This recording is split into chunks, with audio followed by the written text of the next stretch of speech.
जय श्रीराम जय माता सीता। आज आम किछि समय नहीं रामायणर महान कहानी और तार शिक्षा विषय अल्प प्रवचन करवा। यह 5 मिनिट भितर संक्षेपरे कहवाकू चेष्टा करुछि। प्रभु श्रीरामचंद्र हेउछंती धर्मर प्रतीक, मर्यादा पुरुषोत्तम। वाल्मीकिंक रामायण रे वर्णित एही महाकाव्य आमको जीवनर सठिक पथ देखाई थाए। अयोध्या रे राजा दशरथंक घरे कौशल्यांक गर्भरु श्रीरामंक जन्म हेला। से बाल्यकालरु ही गुणवान, धैर्यशील और पितामातांक आज्ञापालक थिले। विश्वामित्रंक सह जाई से ताड़का, सुबाहु और मारीचकु बद्ध करी जनकपुर रे शिवधनु भांगी माता सीतांकु विवाह कले। परे कैकेयींक बर जोगु राम 14 वर्ष वनवास जिबाकु पड़िला। से कौनसी अभियोग न करी पितांक प्रतिज्ञा रक्षा करी वनकु चलीगले। सीता और लक्ष्मण मध्य तांक सह रहिले। एहिठारे आमे शिखुछु धर्म और प्रतिज्ञा सबुठारु बड़। वनवास समय रे रावणर छलनारे सीतांकु अपहरण करागला। राम और लक्ष्मण सीतांकु खोजिबारे बानरराज सुग्रीव, हनुमान, जाम्बान प्रमुखंक सहायता नेले।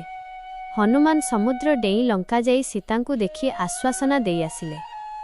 एहा आमकु शिखाए सत्य और भक्तिर बलरे असंभव मध्य संभव हुए।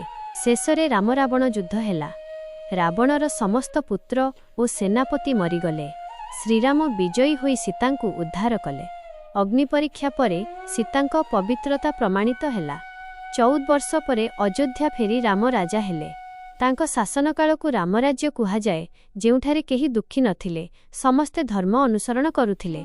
रामायण आमकु कहे, पिता मातांक आज्ञा पालन कर, सत्य और धर्मरे अटल रुह, भाई भौणींक प्रति स्नेह रख, स्त्री पुरुष उभयंकर मर्यादा रक्षा कर। अधर्मर विनाश निश्चित और धर्मर जय ही हुए। शेषरे एकथा मने रखंतु, राघव राम हेउछंती आदर्श पुरुष, सीता हेउछंती आदर्श नारी, हनुमान हेउछंती आदर्श भक्त। एही 3 जनकु अनुसरण कले जीवन सफल हेब। उपसंहार आउटर आजिर एही आधुनिक जुगरे मध्य रामायणर प्रासंगिकता सेतिकी अछि। जदि आमे प्रभु श्रीरामंक गोटे गुणकु मध्य निज जीवन रे उतारी परिबा, तेबे आम समाजरे पुणी थरे सुख और शांतिर रामराज्य प्रतिष्ठा होई परिबो। आसंतु समस्ते मिसी सत्य पथरे चलिबा पई संकल्प करिबा। जय श्री हनुमान। समस्तंकु राम नामर आशीर्वाद मिलु। प्रतिदिन पढ़िबा द्वारा जीवन रे अनेक सकारात्मक परिवर्तन आसी थाए। ओडिया रे एहार महत्व निम्न दियागला। प्रतिदिन रामायण पढ़िबार लाभ, मनकु शांति मिले। रामायण पढ़िबा द्वारा मनरु चिंता और दुश्चिंता दूर हुए एवं मानसिक शांति प्राप्त हुए।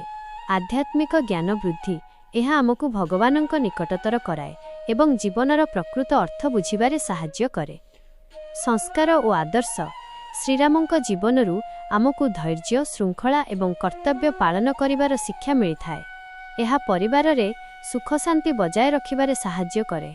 नकारात्मक शक्तिर विनाश।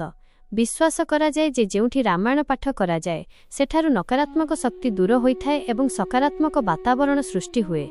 भाषा और बाणी रे शुद्धता। प्रतिदिन पाठ करिबा द्वारा बाणी शुद्ध हुए एवं एकाग्रता, कंसंट्रेशन वृद्धि पाए। संक्षेपरे रामायण केवल एक धर्मग्रंथ नुहे, एहा जीवन जीवार एक सूत्र। एहाकु पढ़िबा द्वारा मनुष्य भितरे मानविकता एवं सद्गुणर विकास हुए।